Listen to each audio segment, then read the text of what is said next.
सर्वांना नमस्कार।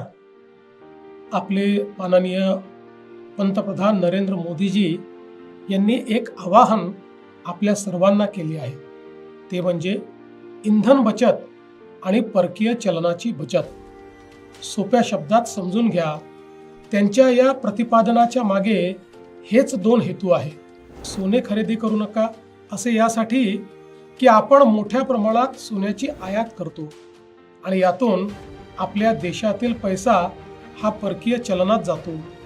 ती स्थिती इंधनाची आपली गरज आपण आयातीतून भागवतो, त्यामुळे तेथेही परकीय चलनात आपला पैसा जातो।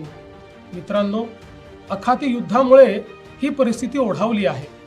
अशा वेळी संपूर्ण देशाने एकसंधपणे उभे राहणे गरजेचे आहे। यावर कुणाला काय राजकारण करायचे ते करू द्या, त्यांना उत्तर देण्यासाठी आपण सर्व समर्थ आहोत। पण आपल्या छोट्या छोट्या बदलातून आपण मोठी देशसेवा करू शकतो, हे तुम्हाला लक्षात घ्यायचे आहे। नवीन वाहन खरेदी करताना शक्यतोवर ई वाहन खरेदी करा। आज अनेक शहरात आपण ई बसेस दिले आहेत, अनेक शहरात मेट्रो आहेत। शक्यतोवर सार्वजनिक वाहतुकीचा वापर करा। कार वापरणे आवश्यक असेल तर ती समूहाने वापरा, म्हणजे आपल्या आसपासचे मित्र गोळा करून एकत्र प्रवास करा। आठवड्यातून एक दिवस नो व्हेकल डे पाळण्याचा प्रयत्न करा। कोविडच्या काळात आपण वर्क फ्रॉम होम मध्ये पारंगत झाले आहोत, तेही पर्याय पडताळून बघा।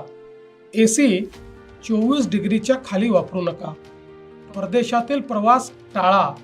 परदेशातील आपल्या मित्रांना सांगून त्यांनाच भारतामध्ये पर्यटनाकरता बोलवा। अशी साधी सोपी कामे आपल्याला करायची आहेत। गेल्या 12 वर्षात आपल्या पंतप्रधानांनी देशाला ज्या उंचीवर नेले आहे ते तुम्ही अनुभवता आहात। मला खात्री आहे त्यांच्या याही अभियानाला तुम्ही तितक्याच आपलेपणाने स्वीकाराल आणि त्यांना भक्कम साथ द्याल, कारण यातच भारताचे हित आहे। आम्ही आमच्यापासून सुरुवात केली आहे। मी स्वतः माझा ताफा अर्ध्यावर आणला आहे। मंत्री आणि अधिकाऱ्यांचे विदेश दौरे आम्ही रद्द केले आहेत।